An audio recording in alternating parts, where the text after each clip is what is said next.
before the emergence of the State of Israel in 1948, there was a large number of Jews living in the Arab world, something like 800,000 Jews. And there were Jews in Lebanon, in Syria, in Egypt, and Iraq. The Jewish community in Iraq was the most ancient, going back to 2.5 millennia ago. It was the most prosperous, the most successful, and the best integrated into local society. But before 48, there were Jews throughout the Arab world, and Muslim-Jewish coexistence was not a distant dream. It was the everyday reality. The Jews and Arabs lived side by side until the arrival of Zionism. My family and I, we were Arab Jews. We spoke Arabic at home. We didn't speak any other language. Our culture was Arab culture. Our food was the most delicious, spicy Middle Eastern food. It wasn't European food.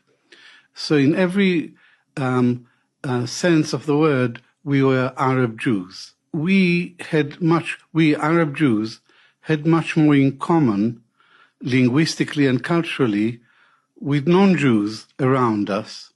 We had much more in common with them than we had with Jews in Eastern Europe. In March 1950, the Iraqi government passed a law which said, the Iraqi parliament passed a law which said, any Jew who wants to leave the country is free to do so. They have a year to register to leave on a one-way visa. And not many Jews registered to leave.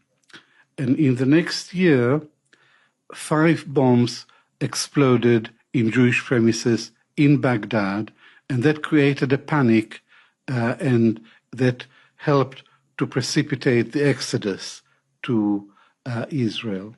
Yosef Basri, a 28-year-old lawyer and an ardent Zionist, and he was responsible for 3 out of the 5 bombs.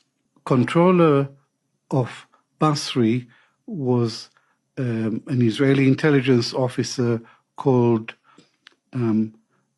Max Binet. He gave him the orders, he gave him the TNT. In 1950, there were 135,000 Jews in Iraq.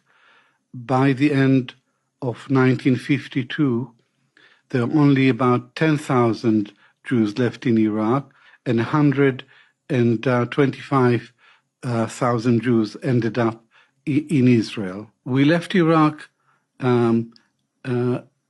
as Jews, and we arrived in Israel as Iraqis. The problem is that Israel claims to be not to be the state of the Jews. Israel claims to speak on behalf of all Jews. Zionism is an Ashkenazi thing. It's nothing to do with us.